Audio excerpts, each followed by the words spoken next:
Alright, so Phase 4 just finished over at the MC recently, with a lot of mixed opinions.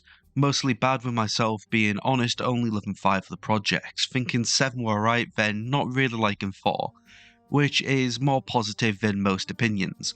But I can agree, I do feel like these are being pumped out for the sake of it, where quantity is definitely overtaking the quality part of it. However, now we are on to 2023, where they started Phase 5, with Ant-Man and the Wasp at Quantumania. Now, is it good or bad? Well, of course you have your own opinion, but you can find out mine after I have a look into the making of this film.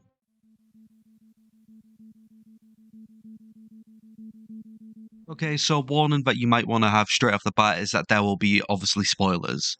So I'm going to give you around 5 seconds to leave if you don't want to get spoiled for this film. And if you haven't watched it and still want to be spoiled, fair enough. So 5, 4, 3, 2, 1. Right. Now onto the plot. This initially follows Scott where you see he is essentially a celebrity now, being idolised by everyone even with a book being released about his experience as Ant-Man. We then see Hope now owns PIM Technologies, which she's renamed to include her other family name. Cassie's now grown up as seen in Endgame, but a recast where she's now a bit of a rebel, helping out protests for people affected by the blip. Then for our other 2 family members, Hank and Janet, they're just happy to be back with each other. Then after some dinner and banter from the family, we then see that Cassie has created a device during the blip, which could contact the Quantum Zone, which everyone but Scott and most importantly Janet did not know about. Everyone is happy apart from Janet, who is freaking out when she hears that they have just sent a message to the zone. Then bam, they are all now there. Scott is with Cassie, then the other 3 are in a group, where they interact with a fair amount of people from the zone. Everyone but Janet, who eventually reveals the truth to Hank and Hope, finds out about Kang the Conqueror, who was stuck there after an altercation with Janet years ago. We also meet this universe's Modok, who is Darren from the first Ant-Man film, after being sent to the zone, who then got saved by Kang but also tortured and being used by him. Essentially after these events, the group reunite with each other and then defeat this version of Kang. The cast, we have the following return: Paul Rudd as Scott, Evelyn Lilly as Hope, Michael Douglas as Hank, Michelle Pfeiffer as Janet, technically Corey Stoll as Darren, who is now Modok, and Jonathan Majors as Kang. Catherine Newton now plays the recasted Cassie. Dave Dashalam returns to these films, but this time as a creature named Veb. Katie O'Brien plays Juntoria, who is the leader of the Freedom Fighters, which is essentially a rebellion against Kang, who are initially hiding in the film. William Jackson Harper as Quaz, who is a telepath in the rebellion, and finally Bill Murray as Lord Kyler, who is Janet's ex from the zone and also the governor of a community there. Now let's have a look into the making of this film. Just before the release of its previous film, simply titled Ant-Man and the Wasp, director Peyton Reed said there was elements in that film that could be explored more in a potential third film, specifically with the quantum realm, which was also introduced in the first film, Ant-Man. He also added that he and Marvel Studios were confident in a third film being happening, and that they had discussed potential story points for it as well. In February 2019, Michael Douglas confirmed that he had discussions regarding a sequel. However, at the same time, Evelyn Lilly said that there was no plans for her character Hope past Avengers Endgame, even with the literal title of the films including her character's name, which felt a bit odd. Going to that October, Michelle Pfeiffer expressed her interest in returning as Janet in a sequel, with Marvel Studios president Kevin Feige being asked about the future of Paul Rudd as Ant-Man after Endgame, with him essentially saying that things were being arranged. Rudd himself was then asked about returning in the sequel or just the MCU altogether after Endgame, with him saying both options were being discussed. Reed would go on to sign to direct a third Ant-Man film at the start of November 2019, with Rudd, Lilly and Douglas to return. Filming was then scheduled to begin in January 2021, and with a likely release date being in 2022. People think, why do they keep going with Reed since this is a part of the MCU that is making the least money? With the studio also now looking into different filmmakers for each of their films.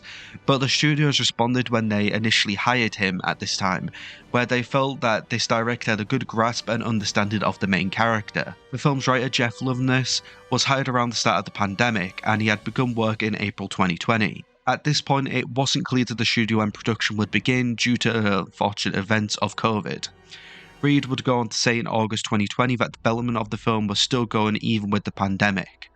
Details he also gave away is that both Rudd and Lily would be getting paid an equal amount since they are both leads of this film, with that the story of this film had been figured out but nothing was official at that time, but it would be bigger than the previous two films, especially visual-wise.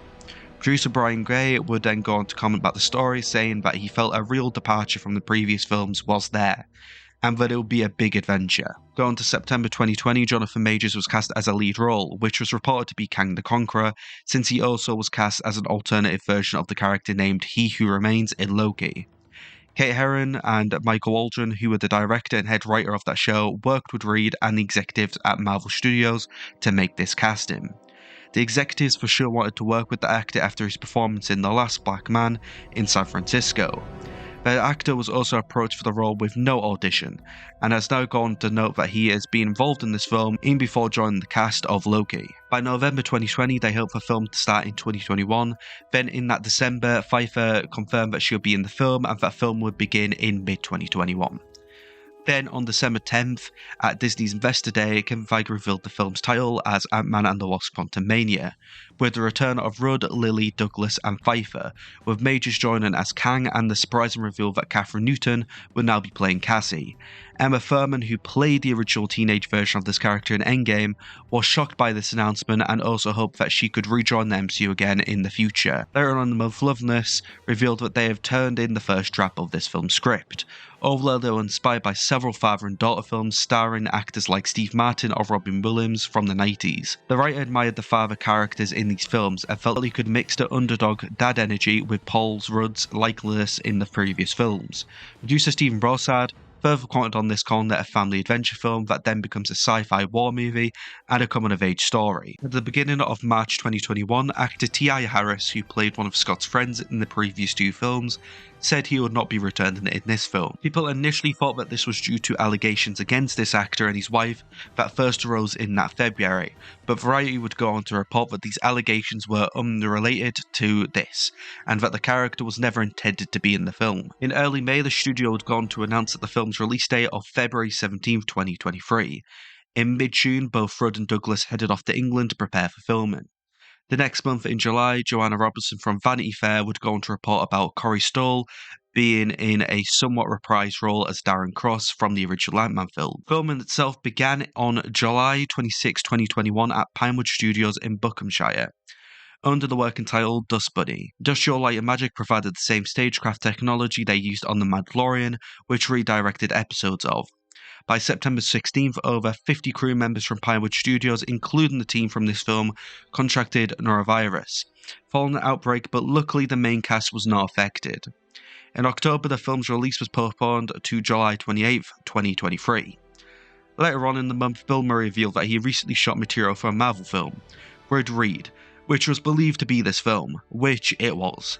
He explained he joined the project as he liked the work from the director and especially his work on Bring It On from 2000, even with him not being interested in superhero films in general. Filming overall was complete in November 2021. However, film was also expected to take place in Atlanta, and production also was slated to move to San Francisco in 2022.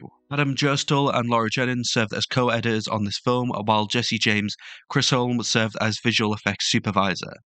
In April 2022, the film was moved back to its original release date of February 17, 2023, which was swapped with the release of The Marvels since this film was further along in production by then.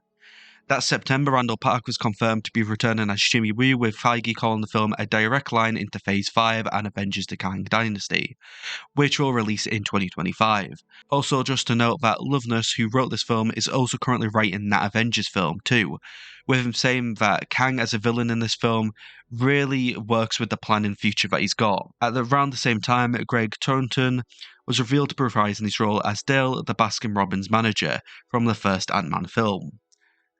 By October 2022, William Jackson Harper was revealed to be appearing in the film as an unrevealed role at the time. And then in November, Katie O'Brien was then revealed to be appearing alongside Dave Dashlam, even with him previously saying he wasn't involved in the film. However, confusion was all solved in January 2023 when Dashlam, Harper, O'Brien, Murray, and Stoll's roles were all revealed. In the same month, Rudd would go on to do some pickup shots. Christoph Beck was revealed to be composing this film in July 2022, after working on the previous films as well as WandaVision and Hawkeye. The film's soundtrack has then been released on February 15, 2023, with the first track, which is the theme of this film, being released 3 days earlier on the 12th of February.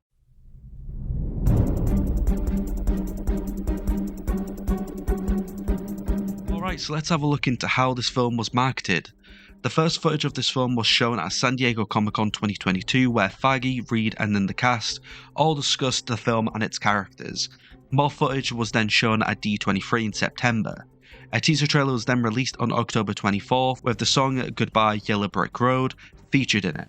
Essentially, this teaser showed most of the footage shown from the previous two events, minus however the footage of Modok that was shown at D23. A new trailer was then debuted during the 2023 College Football Playoff National Championship, specifically on January 9th before being released online. The same month, Heineken released a commercial featuring Rudd promoting their non-alcoholic beer and the film. The next month, Volkswagen released a commercial that promoted the film and their SUV model named ID4. Around the same time, Lang's book from the film, titled Look Out for the Little Guy, was announced to actually be real and getting published by Hyperfon and View. The book was made by Marvel Studios and I think Reed, and will be released on September 5th of this year for some reason. The film had its premiere in LA on February 6th and was released in the US and China on February 17th, with it being the first film of Phase 5. As of February 28th, the film has grossed $171.3 million in the US, and $196.2 million in other territories, overall making $367.5 million so far. Critically, Rotten Tomatoes has given it a 48% based on 364 reviews, and Metacritic have given it a 48 out of 100 based on 61 reviews. For the future of these films, Douglas has gone on to say that he's interested in doing a fourth if Kim does die in it, while Brostad has said that he started discussing a potential fourth with Feige and Reed.